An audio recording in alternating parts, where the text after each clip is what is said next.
संपूर्ण भोसलावासी आणि कनेरवाडी उपजिल्हा वतीने ज्ञानेश्वर मुंडे यांना न्याय देण्यासाठी आम्ही संपूर्ण कनेरवाडी आणि भोकलेकर इथं रस्त्यावर बसलेलो आहे.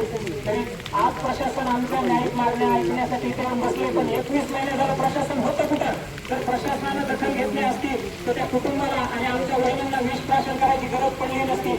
जर कष्ट करून जर जगायचं नाही आणि आपली संपत्ती वाढवून जर म्हणजे वाढवायची आणि त्यांच्यावर जर मारून टाकणार असतील तर काय करायचं? लोकांनी संपत्ती घ्यायची नाही का? फक्त 4-2 लोकांनी तिथं परळी संपत्ती घ्यायची का? आणि पोलीस प्रशासनाला हाताशी धरून इथल्या बसलेल्या बहुतांश लोकांवर खोटे केसेस आणि त्यांना मारहाण झाली तरी केसेस न घेण्याचं काम इथल्या पोलीस प्रशासनाने केलेलं आहे.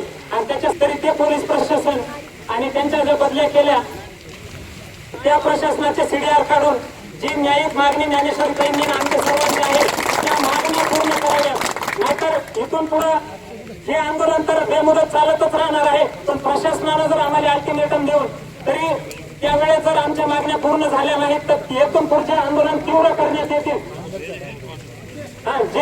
जे काही मसाजोगच्या लोकांनी आंदोलनं केली त्यापेक्षाही तीव्रतेच्या आंदोलनं भोकलावासी आणि कनेरवाडी वासी आम्ही मिळून करू आणि आम्ही न्याय मिळवून घेणार आहोत. ही आमची ठाम भूमिका आहे. आम्ही इथून उठणारच नाहीत न्यायाशिवाय. त्याची भेट तरी द्यावं त्यांच्या घरी जाऊन. पण आतापर्यंत स्थानिक आमदारानं या भगिनीला आमच्या बहिणीला न्याय तर सोडूनच द्या पण भेट सुद्धा दिली नाही. म्हणून माझी त्यांना विनंती की आपण ज्ञानेश्वरीताईंना 5 मिनिटाचे का होईना पण आपण त्यांच्या घरी जाऊन भेट घ्यावी, त्यांना समाधान करावं.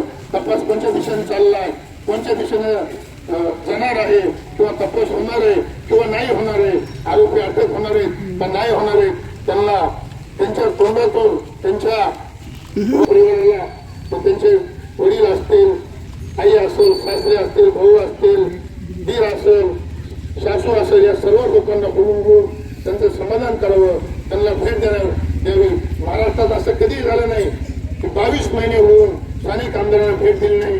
पण स्थानिक आमदारानं त्या परिवाराच्या घरी भेट द्यायला पाहिजे. आमदार मतदान मागायला येतात तर काही संकट आलं काही हे झालं तर भेट द्यायला काय प्रॉब्लेम आहे हे त्यांना स्पष्ट करावं आणि त्यांना ज्ञानेश्वरीताईच्या घरी भेट द्यायला पाहिजे. 22 महिने अगोदर द्यायला पाहिजे. ही वेळ बोलण्याची आमच्यावर का त्यांच्यावर यायला नाही पाहिजे. ते खूप समजदार आहेत, राज्याचे नेते, मोठे माणसं आहेत, हुशार आहेत, पण भेट का दिली नाही त्याचं कारण अपटतं. त्याचं कारण काय आहे न भेट द्यायचं हे मतदारसंघाला कळायला पाहिजे असं माझं स्पष्ट मत आहे.